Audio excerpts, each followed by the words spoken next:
Any chrome ha and a mampeni Mahama, agents in Piosuka say from Ghana to Russia, a best 7,000 miles or catching 7,000 miles into a vehicle, Russia and Ukraine, then affected.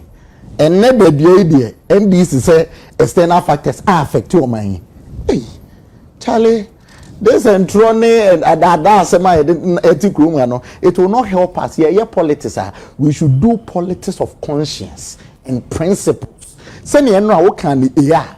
Or to know bet imagine in so account some. Mama go school. Me sua de. Me te send a memuti. Me mama try can just external factors affect you. It does. Nunti enra MPP wa be ma ye kan no saa na ne kuro ya na ye de be ye adwuma but enra o can say external factors affect oman na timamufo gi wudi no now they are going to measure you omo ba be measure won sem no compared to ne mampeni Mahama na enra ka kire say affect ye na de o say affect ye na me nua ba nso etie ka kire Ghana fo no kre. If you look at figures, economic factors, indicators now, you clearly see that there is a positive growth. Inflation above from, Cedi dollar above from, and Niema Bibri above from. But the Jacobina Busa who say, Bana above from, no, how does it even translate to your pocket? And only asem no. And next me a teacher ni. Na machra de, Bosome eko pori dun son, ni entia meka. With inflation, me sorry no pa mecha 10 cedi na edi anase mecha 5 cedi na edi. You ask yourself, enye yenuanu NDC fu ya and I catch it on the 24-hour economy ba amoman mu ayemre. Edi empa na esi. Ega kwa bana busa who say di empa na esi. Yeni krom na chief of staff on the 10th of February 2025. Epamu mebu no so oba be one job 3 shift 3 people opam mo got na fi opam wo mo say opam for farming sake na don't opam nhihye mu no se yaka transition a se bi eda ne tu media ma obi no edu sa bre no a ye mfa di pase de be ya eja kwamna me ba me kai ebra mo ba ba mu no ru asafo ma African bi sa se nipa bi a ya fa wo after election no wonum se wo ma ba mu bi no or system no and in reality you say one budget for the panel so the neighbor mu a affect the next administration. Let's resolve this conversation. If we be failing forward and no na so to ade enye so chememra wo man mu a chere transition period any wo kwan say for bi ye to abama mampeni a ye man 4 good years solid 4 good years. Into Mampeni Mahama nebre ebeso on the 6th of January 2029. No before for take over. You knew my na Mampeni Kufort see January 2009 or sign a single spine. You knew my na 2026 Mampeni 2016 Mampeni Mahama lose general election on 28 December or appointing you Adam level. Yamana nyejuma. And so if you do this now we are wako jina bonten say enema mu ayemre. Emu yemre we. Mebunu no eduma na we hefa. The powers of boy and Ghanaian so. Public Utilities Regulatory Commission. I catch say a NEMA 4 on Mokata on the 11th of April 2025. Almost say a NEMA 4 and a Maumo calculating utility bills. The Edikan exchange rate. The Atosumi inflation. The Atosumi electricity generation mix. The Atoso and 9 cost of fuel. At least electricity generation makes crime in who understanding her. Miensa emafom. Na den na yirem kania yeto. Ne boy yedin. Etching the near to the kufu adobreso. You see, let us appreciate reality and tell the Ghanaian people what we are facing through. Ni enya brofo na ye kwotena amanone a ni e ka brofo akese de dada timamufo no e ka che international community to say de ho atoye. Ene kwenes sada bi omo bochenku abeye oye ne wo kroma. Hwe teacher for mu ye oye ne kura ma ayiswa hwe additional semso. The sad reality is say or say oba demonstration say wa wadwuma wa ya ode kwakwaji usika no we demonstration during class period obe punish you. When cancer GS for letter no e ja kwabena. They wrote a letter to that effect. Yen na sorry kasa be say it is bad. Untia ni panika. Why do you according to say obi sabi o e ja kwabena me ko twa me be ma na menya ntwa. Me bi otoka wanzamo.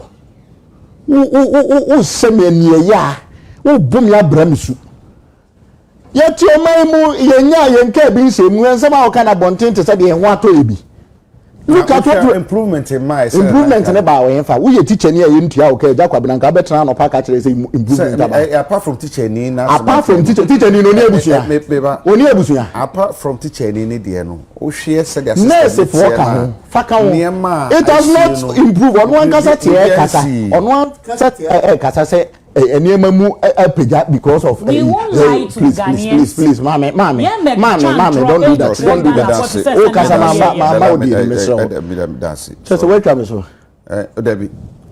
Debbie me danase. The reality is being shown to everyone in this country. Okay, apart from teacher for me nipa okroma.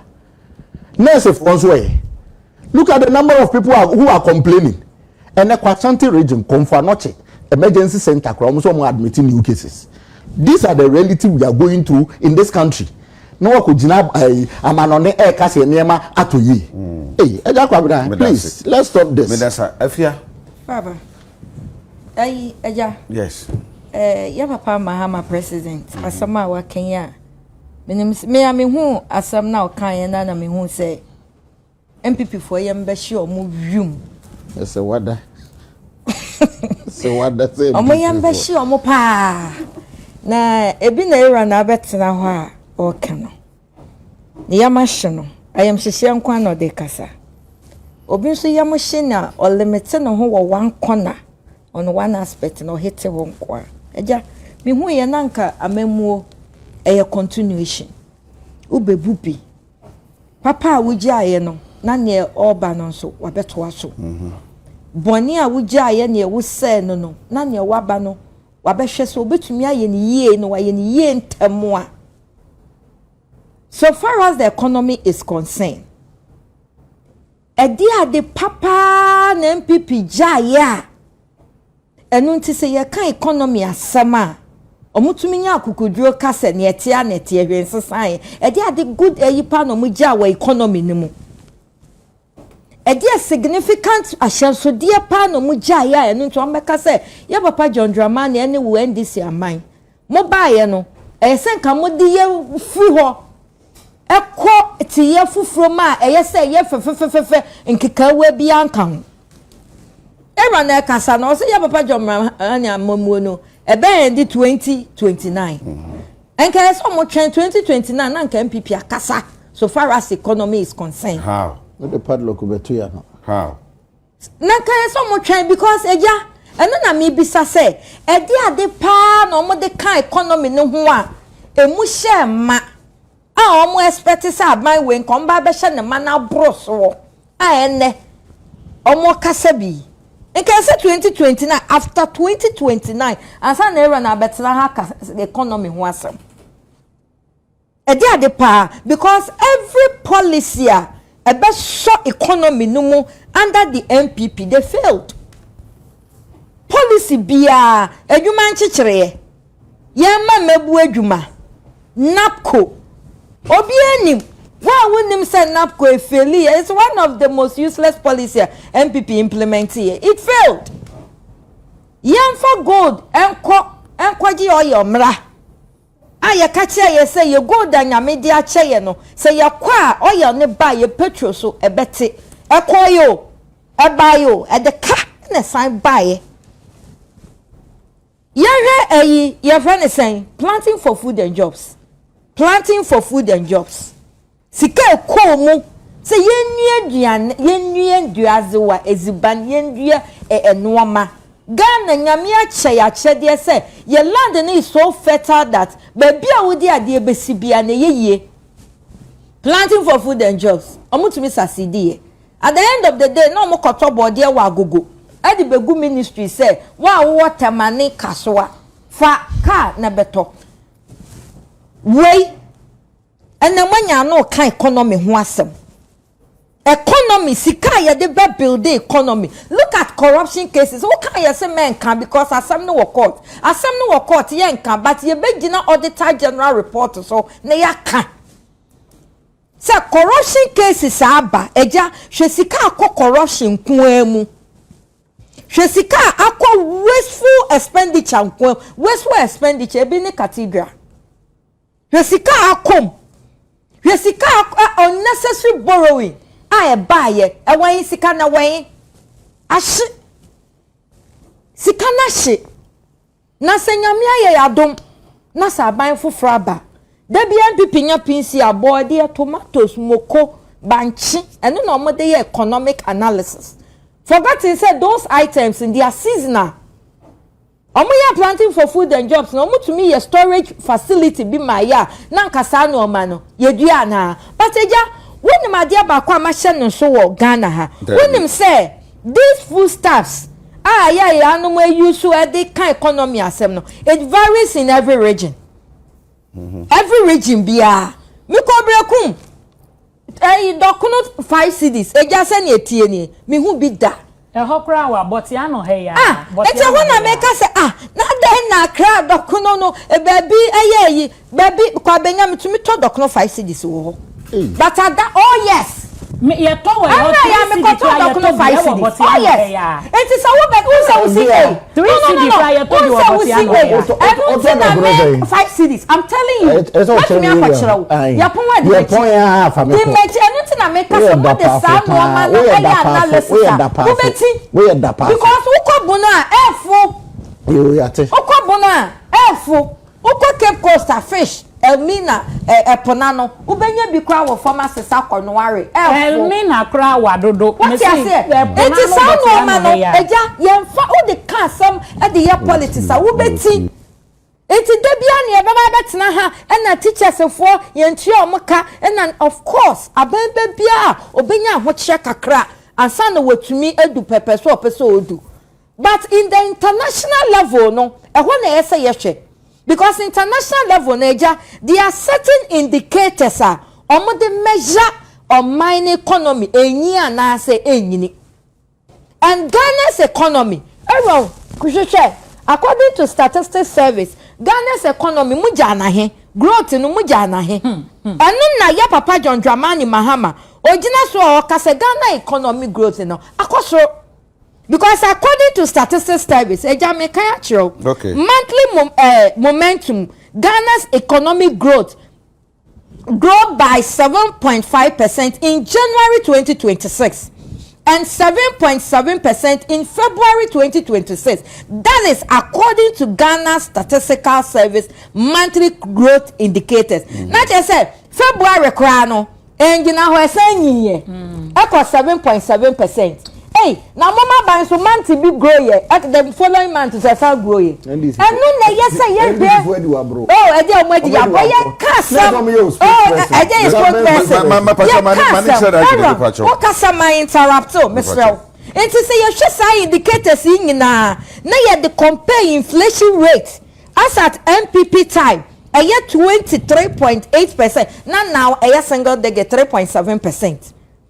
Interest rate ukwaje besia wo bank insihu esihu na ye 35 to 40%. MPP abresu now edu 20 to 18%. These are the indicators. Na ye hear exchange rate. Na me brother ye kan or say external factors. Here external factors na ye kan ho asem no.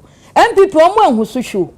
They couldn't know how to manage the external factors. So we manage external factors in such a way say it will affect your economy ni bebra. The internal factors no and the say will strengthen. And then this for who trick na omo buy our internal factors with the inflation the exchange rate no omo tumi are strengthen. It the external factors buy ya straight of moves. Omo tu mo bie ye no empo no still na petrol cry forcing MPP abreso. Even with the introduction of one living there, that petrol so crowd, still, for seeing MPP abreso.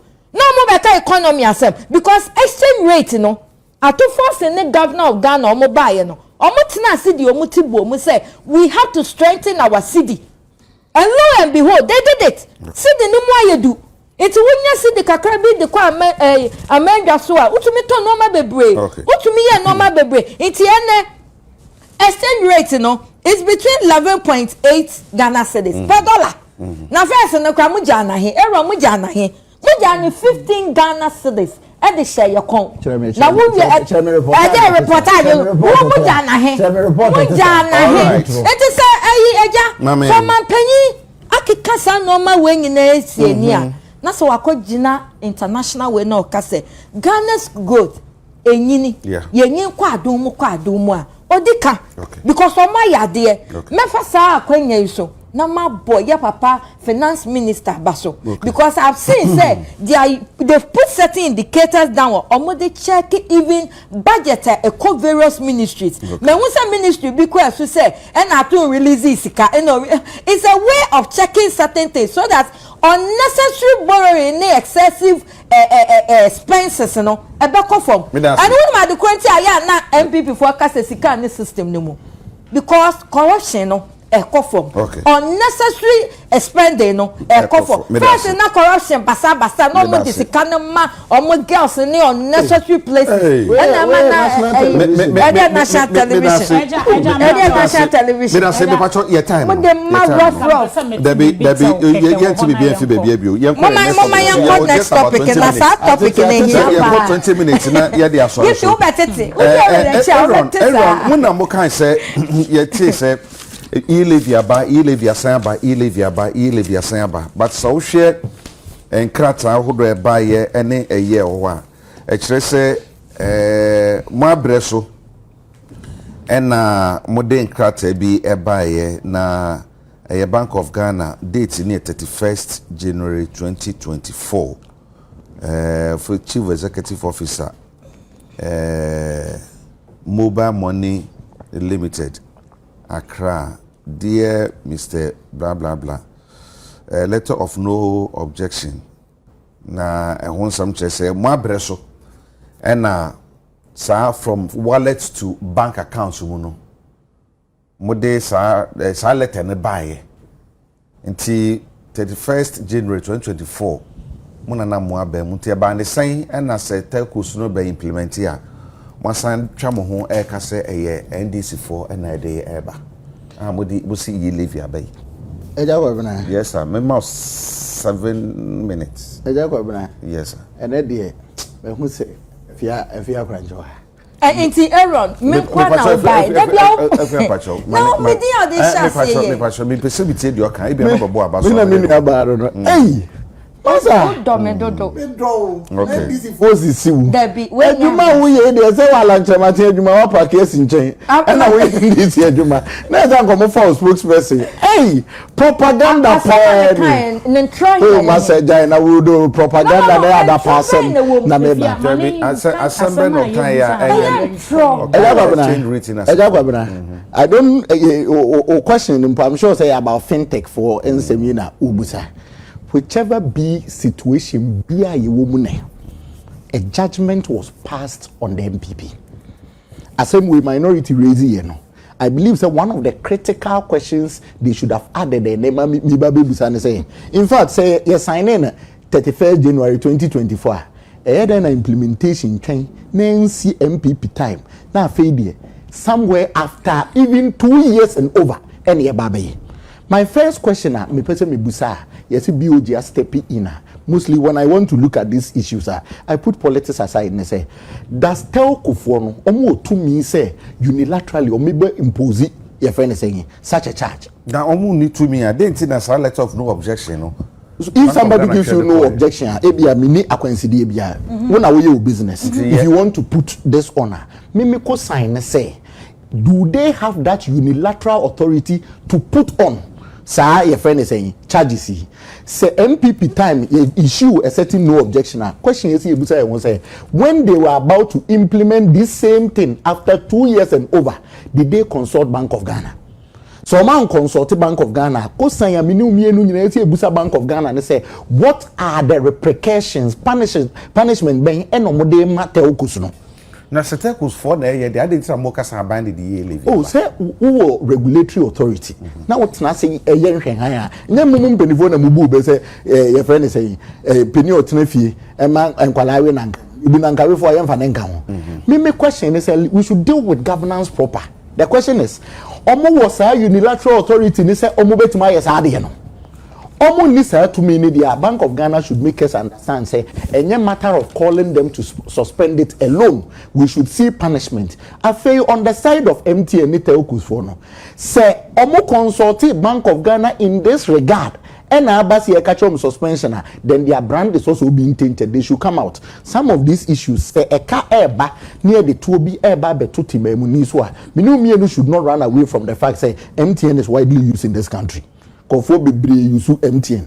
Inti charges yiba affecting you will chroma and a passing e-levy. MPP for reasons for e-levy. Ye boy ye chia also to abetia. Meboa. Ye to abetia so such a charge airba never affected menu. So when such a charge is coming and affected Munina, it is good we raise a voice. I believe say voice now raising on the question of whether it is a new e-levy coming or not. No, one of the major questions that needs to be answered. Let's say, who to me pass say, the business will bet me the atosu, but or the tosu or who to me so the better swa.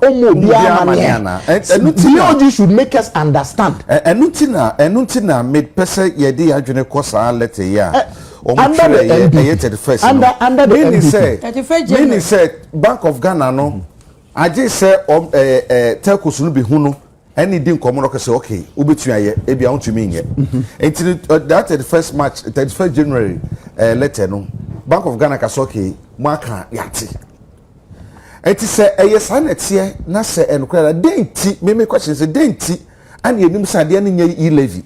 And so you can't get trouble for instance, MPs crossing count their trouble and say, I didn't e-levy. Meanwhile, I didn't see your e-levy. The politics that surround it can be played whichever way it be played.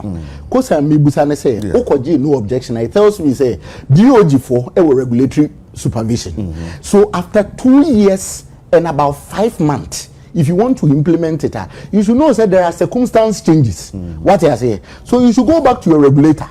Say, regulator no who said there is a certain level of punishment here.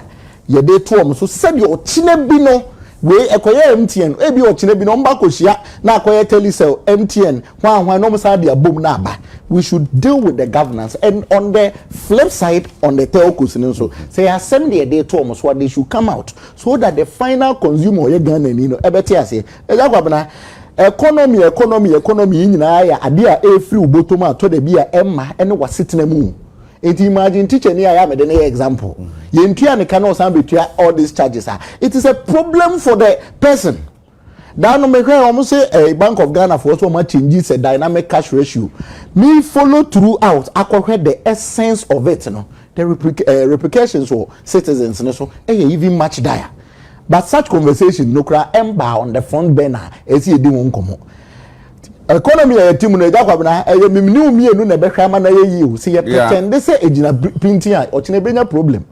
Sana hene a ohwe yesikasem so ye rato forcing be ka kire March say obo besia over 17 billion e de tuaka. Na economy ejina brane a ye be bo besia tuaka. Eja kwabna. So some of these questions needs to be addressed.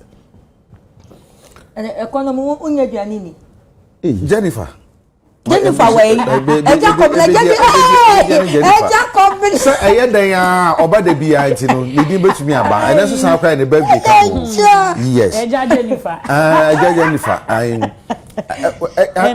mu ya ba yi so ka say fear eyezu no mama me na tre and easy for attack wa say and only NDC for it say what issues as crossing NDC yen hwe wonsam a let it ba bonten no and I say bra yes take us no dey 0.75 na ba no the tie and say e-levy and ye kan wa say crofo kan wa asem pa mayofo kan say crofo bi kan na asefo but abeto dwa say nya sanity wotena chi na so wo hwe a say necessary econo say necessary ye no say ade nye sanity kraba dan say sanity afi be wiase no na enti sa enti na say ye de amafo adwene to chacha bia na me ma also 7 minutes eja komna mama ye ya ma yesam no na ye sua de enu nti na ye parliamentary candidates for no ye de ekuku dam a omo areda wonsem bi ho especially ama yesam no mo tin sem bi ase e de parliament house ho na enye se ye ya ma yo semunti asem bia ba na ya som na nye nimu kra no na ye ka etiefo ntie ni ye pa ade na ba ye no MTN users enkoa enya messages no it wasn't across board enye any network bia na nya sa message no e-levy there all networks by way MTN for pet users pet in enya sa message no yeah that's sorry ya almost sending a message 0.75 BCDCB say omo charge oh one MPP for as usual almost sorry yeah to the extent that even doing a press conference yeah papa may mark afenyo markings I'm so shocked no why you me one say ade ye e-levy no time e-levy o ma bre so mo pass ye no eja e parliament o every tax a government e de beba no e parliament to follow parliamentary process and approval and so no mo pass it enti ade na ade a ono aye ho press conference say ye e-levy no or ye parliamentarian no or ti parliament wo no ade na ba ho emo mu deliberate wo ho emo mo pass ye and or ye press conference no it in the first place no what too futuro wa misinforming the public say government e the e-levy aba e-levy government dey buy ye mo pass ho parliament twa ho cake e di ye ama me kai that day o mo pass cry impersonation na ba mu ye confo obi be see ho impersonation ama ntokwa si parliament wo wey ye hu na e-levy wey there na ka say but an parliament but you have the audacity say you will inform the public by doing press conference na MPP social media for ya Cedi they don't research to understand to read to understand no almost posty e-levy aba oh there be no na muti ase no what you say me questions no you don't insult somebody you don't research here no man ti ase because of that, yes, you're not video error. Don't ship the post. No, don't ship the post. Please. Don't ship the post. Maybe you'll be some error.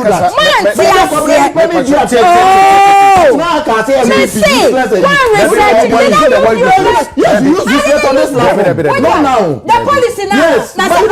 You don't do that. You are using national television. The police on national television. Why is it that anytime I can't assemble a woman, then you try to shift to say I'm insulting? I'm insulting. I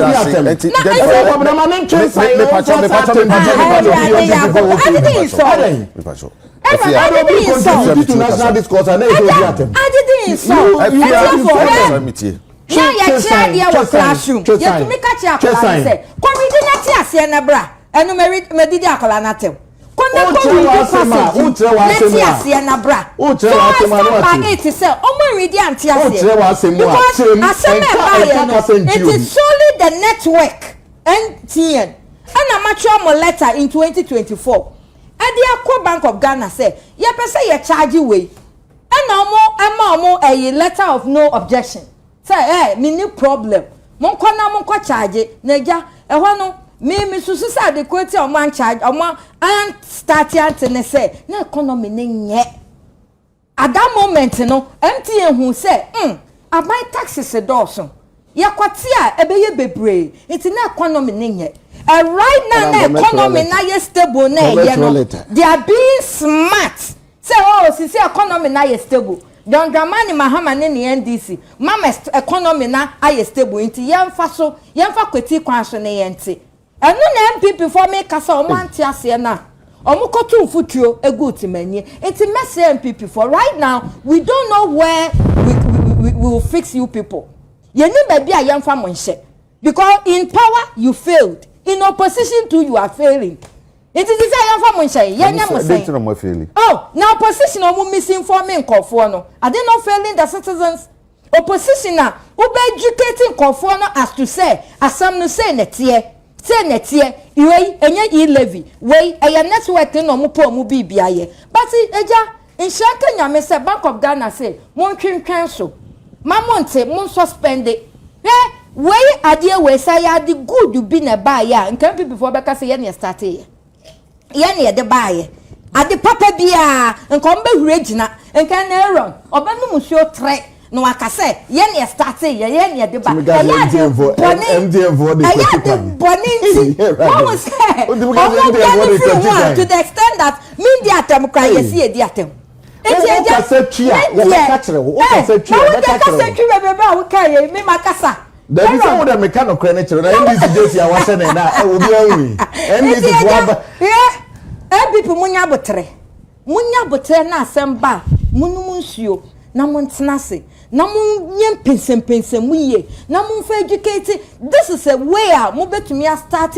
winning the trust of Ghanaians again because mo yes you are still losing the trust of Ghanaians because MPP there first na mi wom na mi hu yesu no na ka ye party intellectuals before they open their mouth to talk not just omo de asem papa omo de no kre no omo metu mfuturo ngu nkofu ni but this time there ye ni ba bia ye mfa mo nhye anya sa dia mo tno opposition be ye 40 years na mo mfa gada mo ho ansa na mama anya sa opposition party one abaye ye dia ano de economy nobody should take advantage of economy no fa me charge no ma bi bateja me de ma no sin ma me ntwe ma adwen si ade bi so wo say ni MTN ye fa say wo say ni moma wo say o say charges 0.00 ayi ya be say MTN mu yin free ho no kwa ma psychological way bi edi na ye nim say muti bibi wa kire dia sa 0.00 we mu yin free mamu ma ye hu kra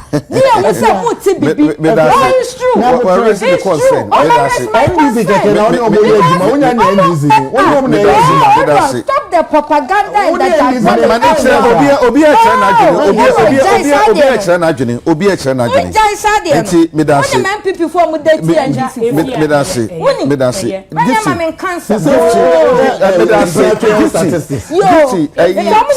asem eba ye no eba no amafo bo mo chipa se mo na mo sori gina gidigidi se mo mpene ma yi levi ma afi mo asan kofa kwati kwan so mafa punu achi boko ana mo de yi levi de fa window mu e de bebetu dam wo gbongbran se mo de apia gu obi so e wo dam mu a wo hunu ho hwe afi de apie mu abani 7 minutes Jameda say na before I make so no my brother here Aaron make his submission be say chief of staff e pamo nkrofo ye ba aban mo no e pamo nkrofo e na wo correct ne ka kire ni say transition time no mo fa asa nkrofo ni nyina nti ye ba ye no ne wo sanka ye hwe say omoniama ye hwe so di form edwuma na ye ana nti na chief of staff kan so mo koti na eche no mo nye hwehwe ni mo no but I want to let him know say so until Ghana ha na afi na wa ba I'll correct him say chief of staff called 110 people back to office again. If he's not aware of this, where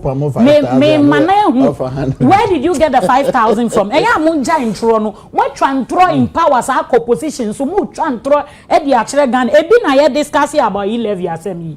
Ene mu leader wa parliament. Say mo pese mu yi ni free honti.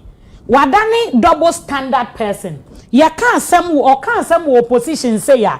Oba abem mu ana osesa na no say on kan ye. Forgetting say nsem na kan ye no UTV, Joy News, any near kika ho nyina has written those things on their online platform, which they are not lying. Near call back na ya kofa na ya di abramo se ne amuka ye enie ene aha na yeti January 2024 na NDC na wa aben. Ero na NDC na wa aben mu. Se na enye NDC na wa aben mu. Yeti kromu ha ena mukofa e-levy.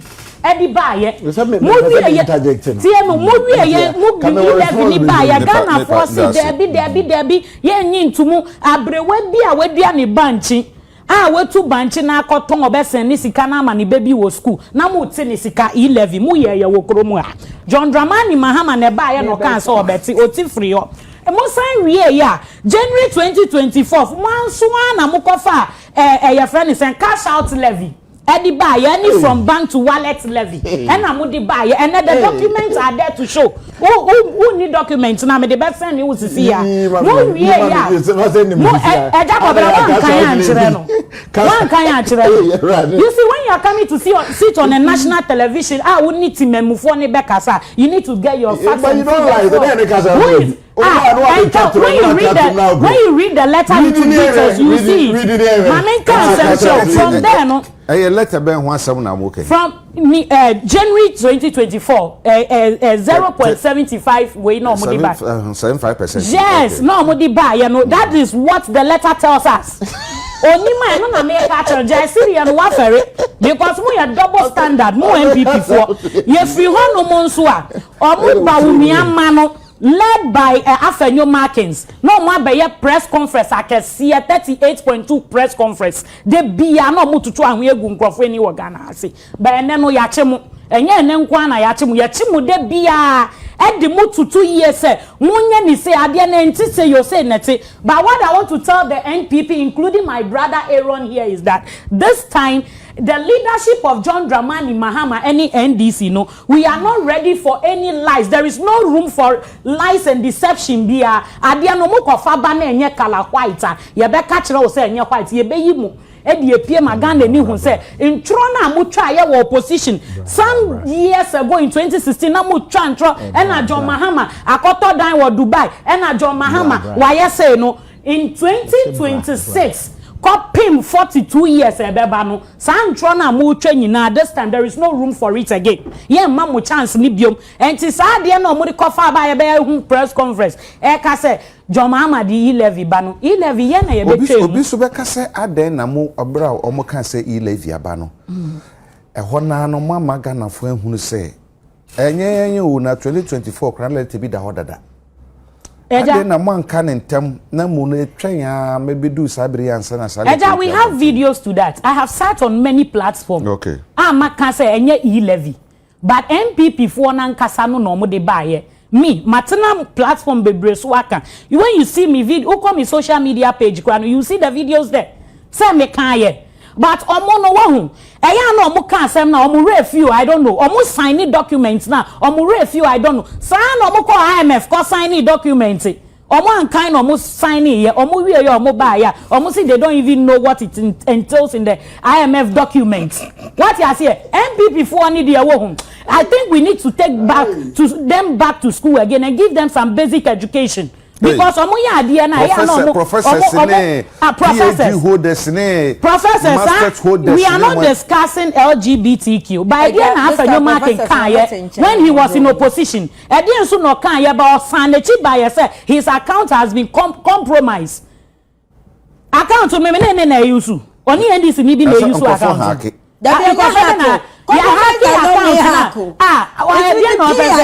account or so obi a hack. You see, the double standard of the NPP must stop it. Some person Ghana for enya favor be edi mamu enya badaye be edi mamu as NPP for. Now dachi before the 2 years.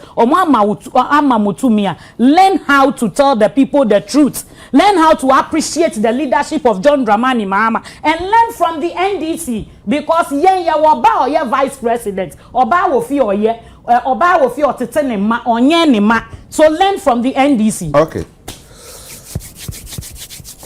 Yapon. Ero wasem kana. Mama. Woni hweka. Ero woni hweka. Ero so wasem kan. Anya ka ba mo bia to me. Afia wa hey. Omo amini abai. Trese adwuma ne de wo sha ase a. Senso wa ya cha ye besre. Mampani Mahama. Mami bɔ ne ho adwuma bɔ ne ho modern wo cheche wunsire nsuo na yesre wo kai no na no pay di adwuma na eden kire se wo se oba vice president so oba de nko wa badaye din tro kire wiase man nyina adwadifo se oba be attack women don't you attack the vice president no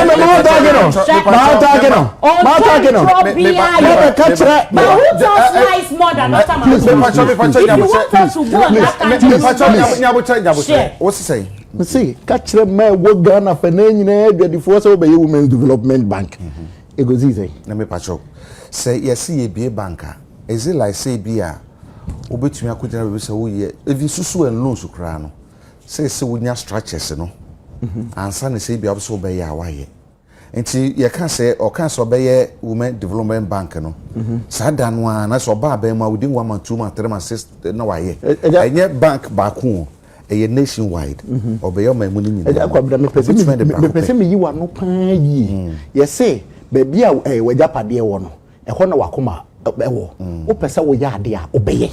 I'm telling you, I'm going to give you example. 2017 Ekufuado car free SHS first shot in the first academic year 12 September 2017 eno here complete bank ye bia we have 400 million Ghana cedis. Now they are starting. In 2025 budget, here we are to force in the 51 million Ghana cedis in the shame.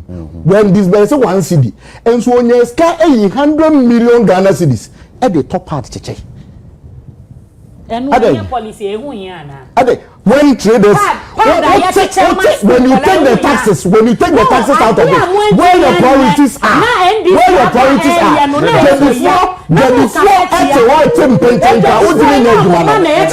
and check.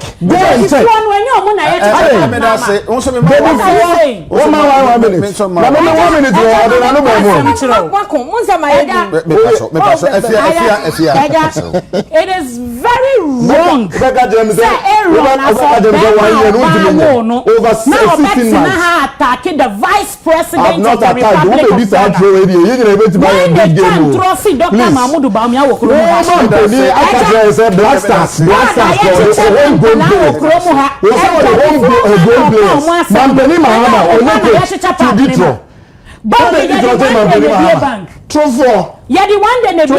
Okromuha. Say you try and draw, Muna Muchre, your doctor Mahama said Black Stars are proud of the homegrown players in the looking at indicators Akosunyano, and then near Kosuno. Yabekasa ban we mon Kosuna mon ye ejumapa. Malan yes, fear by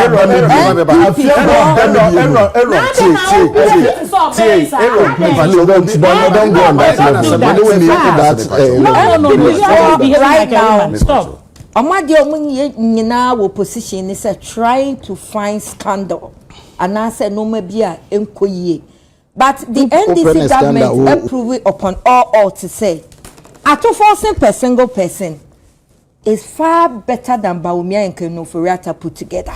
Hey, because indicators ni asembia omo de babonti pese twantro etu futuro guti memweni no ankosi aga ye be se omo mo muti mu nya omo de omo nkoso nya adwumapa no mo mfa economy no enfi sa level yin kwa another level by producing. Right now, more to me a sustaining economy na maye. Omun koso, no mun for production, enye juma more. Na big push in industrialization, mo ka so mbe ye no. Any banks no mo share bono. Ye push you mo so mo rashi. Once Makachi was said, the only responsible opposition right now is UP. It's ye be ye mo kakra bo mo. Sen ye be ya. Policy ya mo ka so mo de beba mine mo no. Ye be bo mo no mo tumi implement sa policy no. Don't rush. Nyase no muye ni ye wi a nya yesa mo de ba no mo famra ntem na ga na nyina fa ne ntoma pamfra me da say